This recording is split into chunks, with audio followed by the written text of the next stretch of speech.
झारखंड में 14 लोकसभा सीट है, कहाँ कहाँ आप लड़ेंगे? देखिए, हम लोग गिरिडीह, धनबाद, हजारीबाग, कोडरमा अभी तय है और बाकी जैसा हम लोग का पर्यवेक्षक का टीम हम लोग को सूचना देगी उस अनुसार हम लोग वहाँ अपने प्रत्याशी की घोषणा करेंगे। चूँकि हम लोग थोड़ा सा लिमिटेड सीटों पर ही लड़ेंगे, पहला चुनाव है, प्लस हमारे पास संगठनिक ढांचा, युवाओं का आक्रोश भले है, जोश भले है, लेकिन सिस्टमेटिक ढांचा अभी तक तैयार उतना बेहतर नहीं हुआ है।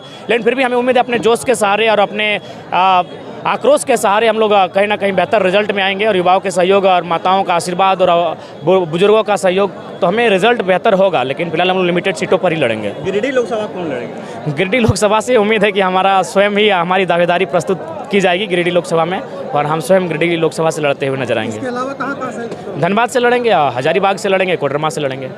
ये पूरे जो कैंडिडेट होंगे, आपका जैसा हमेशा बयान आते रहा है कि शिक्षित लोगों को देना चाहिए। हाँ, तो क्या आपका सभी पढ़े लिखे लोग? हाँ, मैंने जो हमारी जो क्वालिफिकेशन होगी वो कम से कम मिनिमम ग्रेजुएशन लेवल की होगी। एक दो अपवाद हो सकते हैं, लेकिन हमारा जो 90% 95% जो हमारे कैंडिडेट घोषित किए जाएंगे वो कम से कम बैचलर डिग्री के छात्र होंगे। विधानसभा में भी यही? हाँ, विधानसभा में हमारा यही क्राइटेरिया फॉलो किया जाएगा, वहाँ भी कम से कम बैचलर डिग्री उनके पास होनी चाहिए। झारखंड में अभी पूर्व मुख्यमंत्री कही या मुख्यमंत्री हेमंत सोरेन की गिरफ्तारी हुई है, पूरे आदिवासी समाज बहुत दुखी है। 42 सोरेन की गिरफ्तारी हुई है, पूरे आदिवासी समाज बहुत दुखी है। 42% आदिवासी नाराज हैं मुख्यमंत्री के गिरफ्तार होने पर। देखिए, नाराज़गी स्वाभाविक है, लेकिन मेरा मानना है इसके लिए, हालांकि अगर पहला पक्ष रखा जाए तो ये कहीं ना कहीं केंद्र जो एजेंसियां हैं जैसे कि ईडी है, सीबीआई है, ये ऑटोनोमस बॉडी होती है और ऑटोनोमस बॉडी यानी कहीं ना कहीं वो स्वतंत्र कार्य करती है। तो मेरे अनुमान से और मेरे विवेक से ये चीज़ें सामने आ रही है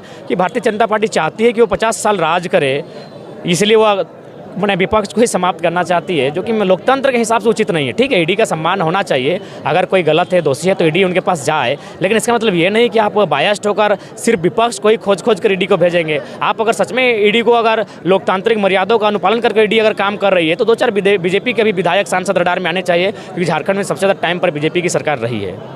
देश में भी सबसे बड़ा संकट क्या लगता है, क्या लोकतंत्र खतरे में है? देखिए, जिस प्रकार की परिस्थितियाँ उत्पन्न हो रही है, मुझे लगता है कहीं ना कहीं एक जो लोकतंत्र का सही चेन होना चाहिए वो तो नहीं दिख रहा है।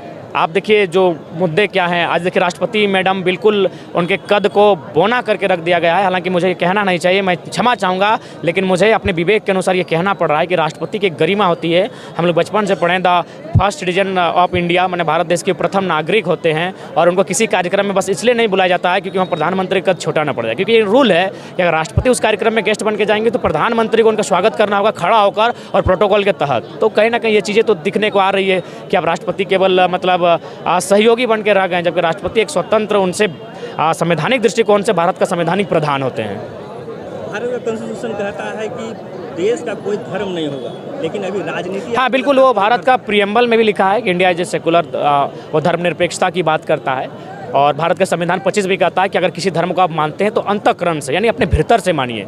लेकिन हमारे नेता जो हैं अपने संवैधानिक पदों में रह के डायरेक्ट इन्वॉल्व हो जाते हैं। ठीक है, वो इंटरनली सहयोग कर सकते हैं, इंटरनली कोऑपरेट कर सकते हैं, सबका अपना अपना आस्था है, तो सही बात है। लेकिन अंततः उसे भारत की जो ढांचा है, भारत के जो प्रियम्बल है, जो भारत का लोकतंत्र का आधार है, उसके अनुसार चलना चाहिए। देश में सबसे पहले क्या लोकतंत्र को बचाना जरूरी है? उसके लिए क्या ये केंद्र सरकार जो है बेटी, उसके विपक्ष में जिस तरह से इंडिया अलायंस बना था, तो ये देखिए इंडिया अलायंस के पास भी चेहरा नहीं है अभी। ठीक है, मैं भले नीतीश कुमार जी पलटू राम जाने जाते हैं, लेकिन मेरा मानना है तो देश के उम्मीद भी जुड़ता है। क्योंकि देखिए राहुल गांधी नो डाउट पढ़े लिखे होंगे, लेकिन हैं तो परिवार का अंग, हैं तो उसी महाराजा परिवार से। इन्होंने ना दुख देखा है, ना तकलीफ देखा है, ना झारखंड या फिर भारत देश की दर्द को देखा है। ये तो हमेशा राजशाही परिवार का अंग रहे हैं। तो इसलिए मेरा मानना है इंडिया जो गठबंधन है, अगर एनडीए अगर सरकार बनाती है तो उसमें इंडिया गठबंधन भी दोषी है। उनके पास मजबूत विपक्ष नहीं है और उनके पास मजबूत चेहरे नहीं है और ना उनके पास मजबूत स्ट्रेटजी और प्लानिंग मेकर है। तो आपके पास क्या है? संविधान? देखिए हमारे पास, देखिए हम लोग तो एक आवाज़ हैं,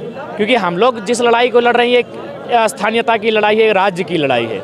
हम लोग जो हमारे जमीन जंगल का गला घोटा जा रहा है उसकी आवाज़ को मजबूती देंगे और हमारे साथ जुल्म ना हो उसके लिए आवाज़ उठाएंगे। सरकार किसी की बने, पक्ष की बने या विपक्ष की बने, हम अपने अधिकार को उनसे लड़ कर लेंगे। जैसे दक्षिण भारत के लोग, उनको इंडिया एनडीए से मतलब नहीं होता, वो अपने एमपी चुनते हैं। ममता दीदी भी वही करती है, अपना कट्टर बंगला लोगों को एमपी चुनती है, अपने अधिकार को लड़ के लेते हैं। तो हम भी झारखंड में एक माहौल क्रिएट करेंगे कि सरकार जिसकी हो, मान के चलिए अगर लगा तो भारत की ये खूबसूरती है कि पंडित अटल बिहारी वाजपेयी इंदिरा गांधी से कहती हैं जब वो हुआ करते थे कि आप अगर देश हित के लिए काम उठा रहे थे, विपक्ष भी आपके साथ है, तो ऐसा अगर हमें लगेगा कि देश हितार्थ का बात है, अगर देश की सुरक्षा का बात है, तो हम लोग समर्थन देंगे। लेकिन फिर लगेगा कि आप अडानी जी के लिए हंसदेव को उजाड़ेंगे तो समर्थन वापस लेंगे। कहने का मतलब है सरकार को समर्थन देना और वापस लेना वो देश की स्थिति के अनुसार होगा। हम लोग देश के शत्रु नहीं हैं। अगर हम निर्दलीय भी चुन के जाते हैं, लेकिन किसी गंभीर मुद्दे में से, गंभीर मुद्दा देश की इंटरनल सिक्योरिटी, गंभीर मुद्दा देश में आतंकवाद की समस्या, गंभीर मुद्दा देश में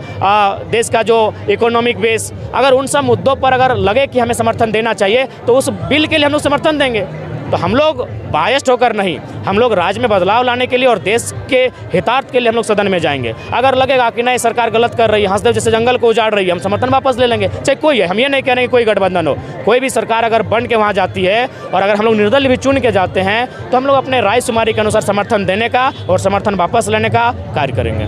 गिरिडीह लोकसभा पर अभी आरोप लगा है कि आपको ऑस्ट्रेलिया में चंद्रप्रकाश चौधरी का कपड़ा मिल है, कहाँ तक? देखिए, ये अंदर से ही सूचना आ रही है और आप भी जानते हैं कि इससे आप अस्वीकार नहीं कर सकते हैं। इनके पास क्या धनराशि है, क्या संपत्तियां हैं, बाकायदा हम लोग जब चुनाव के नज़दीक आएंगे तो आरटीआई के माध्यम से उन चीज़ों को एकत्रित कर लेंगे और फिर हम लोग रिप्रेजेंट करेंगे। धन्यवाद।